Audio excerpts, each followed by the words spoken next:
Hello everyone, this is Karthik. Nifty, bank Nifty and fin Nifty. So upcoming டேஸில் எந்த direction movement கொடுக்கறதுக்கு உண்டான வாய்ப்பு இருக்குது. சேம் வரக்கூடிய நாளில் எந்த ரேஞ்சில் ரிவர்சல் இருக்கலாம் அப்படிங்கிற ஒரு விஷயம் இந்த வீடியோவில் பார்த்துடலாம். ஸோ ஸ்கிப் பண்ணாமல் பாருங்கள். நிஃப்டி பொறுத்தவரை நம்ம ஆல்ரெடி கொடுத்துருந்த ஒரு விஷயம். ஸோ நம்ம ரெகுலராக நம்மளோட சேனல் பார்த்துருந்தீங்க அப்படின்னு தெரியும். மார்க்கெட் பார்த்தோம் அப்படின்னா 24,545 அப்படிங்கிற ப்ரைஸ் ரேஞ்ச் வந்து நமக்கான ஒரு ரெசிஸ்டண்ட்டாக இருக்கும். ஸோ அங்கேருந்து ஃபால் இருக்கலாம் அப்படிங்கிற ஒரு பாயிண்ட் வந்து நான் மென்ஷன் பண்ணியிருந்தேன். ஸோ அந்த ரேஞ்சில் வந்து பார்த்தோம் அப்படின்னா ஃபால் வந்து எக்ஸாக்டாக நம்ம எதிர்பார்த்துருந்த மாதிரியே புல்லிஸோட மூமெண்ட் ஸ்லோ டவுன் ஆகிட்டு அங்கேருந்து ஃபால் ஸ்டார்ட் ஆனது. நெக்ஸ்ட் வந்து பார்த்தோம் அப்படின்னா மே மாதம் 11ஆம் தேதி நம்மளோட இந்தியாவுக்கும் பாகிஸ்தானுக்கும் நடந்துட்டு இருந்த ஒரு சின்ன ஒரு வார் வந்து பார்த்தோம் அப்படின்னா ஸ்டாப் ஆயிடுச்சு. ஸோ அந்த ஒரு விஷயம் நம்மளோட மார்க்கெட்டில் வந்து ஒரு பெரிய பாசிட்டிவ் இம்பேக்டாக இருந்தது. 12ஆம் தேதி மார்க்கெட் மே 12ஆம் தேதி மார்க்கெட் ஓப்பன் ஆகும்போதே பார்த்தோம் அப்படின்னா ஒரு நல்ல கேப் அப்பில் ஓப்பன் ஆயிருந்தது. இன்ட்ராடே க்ளோசிங் வைஸ் பார்த்தோம் அப்படின்னா கிட்டத்தட்ட ஒரு 900 பாயிண்ட்டுக்கு மேலே பாசிட்டிவ் வந்து கம்ப்ளீட் ஆயிருந்தது. ஸோ நம்ம ஆல்ரெடி மார்க் பண்ணியிருந்த ரெசிஸ்டன்ட் ஜோனுமே பிரேக் பண்ணிடுச்சு. ஸோ இன்கேஸ் அந்த ஜோனை பிரேக் ஆகும்போது அடுத்த லெவல் ரெசிஸ்டன்ட் எங்கே அப்படிங்கிறது வந்து நம்ம ஆல்ரெடி நம்ம கொடுத்துருந்தோம். நம்ம கொடுத்துருந்த ப்ரைஸு 25,183 25,233 இந்த ப்ரைஸ் ரேஞ்ச் வந்து நமக்கான ரெசிஸ்டண்ட்டாக இருக்கும் அப்படிங்கிற ஒரு பாயிண்ட் நான் வந்து மென்ஷன் பண்ணியிருந்தேன். ஸோ இன்னும் அந்த ப்ரைஸ் ரேஞ்ச் ரீச் ஆகல. அதுக்கு முன்னாடியே பார்த்தோம் அப்படின்னா மார்க்கெட்டில் ஒரு கண்டினியூவாக ஒரு 4-5 நாள் வந்து பியரிஷ்ல பிரிண்ட் ஆயிருந்தது. வீக்கெண்டு ஃப்ரைடே மார்க்கெட் வந்து பார்த்தோம் அப்படின்னா ஒரு நல்ல பாசிட்டிவ் வந்து கம்ப்ளீட் ஆயிருந்தது. அரௌண்ட் ஒரு 1% கெயின் ஆயிருந்தது. 240 பாயிண்ட் பக்கம் பாசிட்டிவ் வந்து கம்ப்ளீட் ஆயிருந்தது நிஃப்டி. ஓகே, நிஃப்டி பொறுத்தவரை அப்கமிங் டேஸில் நம்ம எதிர்பார்க்கக்கூடிய ரிவர்சல் ஜோன் இதே ப்ரைஸ் ரேஞ்சு தான். இந்த ப்ரைஸ் ரேஞ்சில் எந்த ஒரு மாற்றமுமே இல்லை. இந்த ஜோன்லேருந்து ரிவர்ஸ் நடக்கிறதுக்கு உண்டான வாய்ப்பு இருக்குது. இன்கேஸ் இந்த ப்ரைஸ் ரேஞ்சை பிரேக் ஆகும்போது, அதாவது பிரேக் ஆகும்போதுனா இன்ட்ராடேயில் இப்படி மேலே போயிட்டு டேவோட க்ளோசிங் வந்து கீழே வந்தது அப்படின்னா இமீடியட்டாக நம்ம வந்து அதாவது இந்த ரேஞ்சை பிரேக் ஆனோடனே இமீடியட்டாக நம்ம புல்லிஸ் அப்படிங்கிற வியூக்கு வந்து போயிட முடியாது. இந்த ப்ரைஸ் ரேஞ்சுக்கு மேலே 25,233க்கு மேலே ஒரு 50-60% பாடி இருக்கக்கூடிய கேண்டில் க்ளோஸ் ஆகும் பட்சத்தில் மட்டும் நம்ம லாங் சைடு வந்து என்ட்ரி பிளான் பண்ணலாம். ஸோ அப்படி நம்ம பிளான் பண்ணும்போது 25,785 ஸோ இந்த மிடில் மார்க் பண்ணியிருக்கக்கூடிய ப்ரைஸ் ரேஞ்ச் இருக்குது பார்த்தீங்களா, இதை நோட் பண்ணிக்கோங்க. இந்த ப்ரைஸ் ரேஞ்ச் வரைக்கும் நம்மளோட ஒரு புல்லிஸ்க்கு உண்டான டார்கெட்டாக இருக்கும். இந்த ரேஞ்சில் தான் அதுக்கு அடுத்தது வரக்கூடிய நாளில் வந்து ரிவர்சல் வந்து நான் எக்ஸ்பெக்ட் பண்ணுறேன். ஓகேங்களா, 25,644, 25,785, 25,995 அரௌண்டு 26,000 அப்படிங்கிற ப்ரைஸ் ரேஞ்ச். ஸோ இந்த ஜோனில் வந்து நமக்கான ரிவர்சல் இருக்குது. ரிவர்சல் ஜோனில் கன்ஃபர்மேஷன் எப்படி பார்க்கணும் அப்படிங்கிற ஒரு பாயிண்ட் வந்து நான் ஆல்ரெடி ஒரு வீடியோவில் கொடுத்துருந்தேன். ஸோ அந்த வீடியோ பார்த்துருப்பீங்கன்னு நினைக்கிறேன். ஏப்ரல் 4th வீக்கான Nifty, bank Nifty, fin Nifty analysis video வந்து நம்ம அப்லோட் பண்ணியிருந்தோம். ஸோ இந்த வீடியோலேயே தான் நான் வந்து எப்படி கன்ஃபர்மேஷன் பார்க்கணும் அப்படிங்கிற ஒரு விஷயத்தையுமே நான் மென்ஷன் பண்ணியிருக்கேன். ஸோ இந்த வீடியோ பார்க்காதவங்க ஒன்ஸ் பார்த்துருங்க. ஹெக்கினாசி ஸ்ட்ராட்டஜின்னு சொல்லிட்டு தமிழ்லேயே இருக்கும். ஓகேங்களா, ஸோ இந்த ப்ரைஸ் ரேஞ்ச் அரௌண்டு பார்த்தோம் அப்படின்னா 25,785லேருந்து 25,995 இந்த ஜோனில் நம்ம கன்ஃபர்மேஷன் பார்த்துட்டு ஷார்ட் சைடில் வந்து என்ட்ரி பிளான் பண்ணலாம். நெக்ஸ்ட் வந்து பார்த்தோம் அப்படின்னா பேங்க் நிஃப்டி. பேங்க் நிஃப்டிக்கு நம்ம ஆல்ரெடி கொடுத்துருந்த ஜோனில் எந்த ஒரு மாற்றமே இல்லை. ஸோ இன்னும் அந்த செல்லிங் அதாவது ரெசிஸ்டன்ட் ஜோனில் தான் இருக்குது. ஸோ இங்கேருந்து செல்லிங் தான் நான் ஃபோக்கஸில் வந்து இன்னமும் இருந்துகிட்ருக்கேன். புல்லிஸ்க்கு வந்து இன்னும் எதுவுமே நான் சேஞ்ச் ஆகலை. அப்கமிங் டேஸில் 55,530க்கு மேலே ஒரு ஸ்ட்ராங்கான day time frame candle close ஆகும் பட்சத்தில் மட்டும் லாங் சைடு என்ட்ரி பிளான் பண்ணலாம். ஸோ அப்படி பிளான் பண்ணும்போது நம்மளோட டார்கெட் ரேஞ்சு 57,318லேருந்து 57,623. ஸோ இது வந்து நமக்கான ரெசிஸ்டன்ட் ஜோனாக இருக்கும்.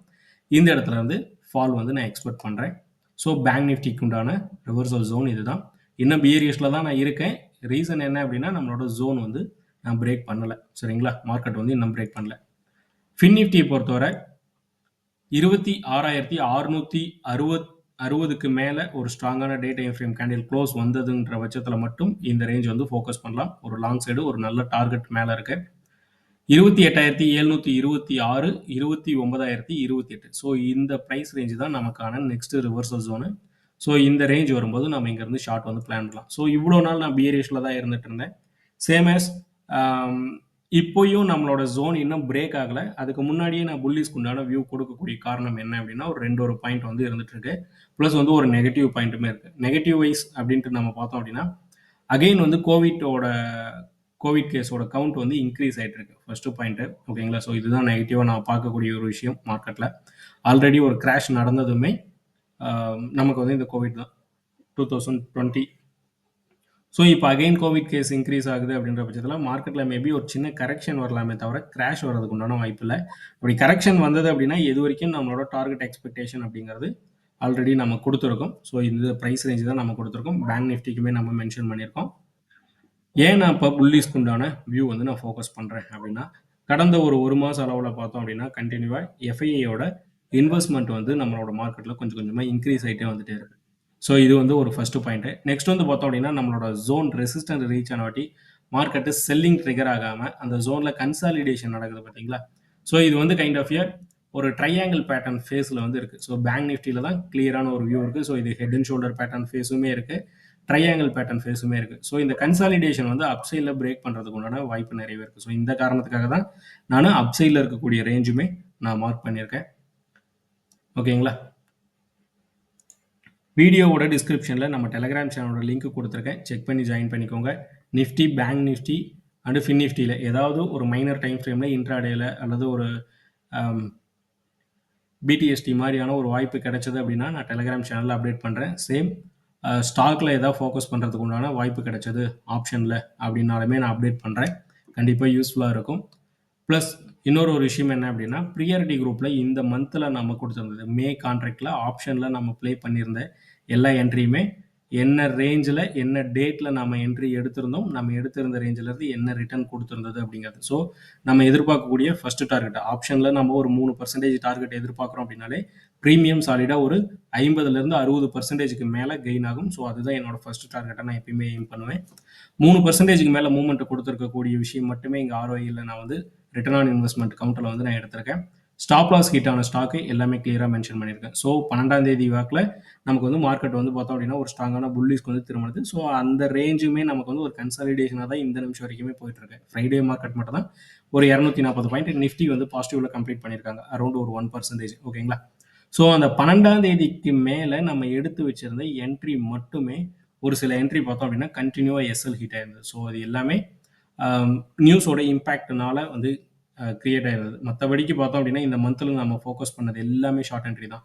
ஸோ மார்க்கெட் வந்து கன்சாலிடேஷன் ஆகாமல் ஃபால் நடந்திருந்தது அப்படின்னா நம்ம எடுத்திருந்த என்ட்ரி எல்லாமே ஒரு நல்ல ப்ராஃபிட்டில் நம்ம கம்ப்ளீட் பண்ணியிருக்கிறதுக்கு உண்டான வாய்ப்பு நிறையவே இருந்திருக்கும். இது ப்ரியாரிட்டி குரூப்பில் நான் கொடுத்துருந்த என்ட்ரிஸு எல்லாமே, எந்த என்ட்ரியுமே மிஸ் ஆகலை, எல்லாமே நான் கிளியராக மென்ஷன் பண்ணியிருக்கேன். ஸோ ப்ராஃபிட் மட்டுமே வரக்கூடிய என்ட்ரி ஷோ பண்ணிவிட்டு நெகட்டிவில் க்ளோஸ் வைக்கக்கூடிய என்ட்ரி எதுவுமே ஷோ பண்ணாமலாம் இல்லை. என்ன என்ட்ரி எடுத்திருந்தோம் எல்லா விஷயத்தையுமே நாங்கள் வந்து மென்ஷன் பண்ணியிருக்கேன். ஸோ இது என்னோட பர்சனல் ஜர்னலுக்காக நான் வந்து மேக் பண்ணிட்டு இருக்கக்கூடிய ஒரு விஷயம். இந்த எக்ஸல் ஷீட் வந்து பார்த்தோம் அப்படின்னா கிட்டத்தட்ட ஒரு 7 என்ட்ரி நம்ம கொடுத்துருந்தோம். ஸோ இது எல்லாமே பப்ளிக் குரூப்பில் ஸ்விங் ட்ரேடிங் தமிழ் இந்த குரூப்பில் நம்ம கொடுத்துருந்த என்ட்ரி. ஸோ இது என்ன ரிட்டர்ன் கிரியேட் பண்ணியிருந்தது, இந்த ஸ்டாக் எஸ்எல் போயிருந்தது, இது எல்லாமே நான் மென்ஷன் பண்ணியிருக்கேன்.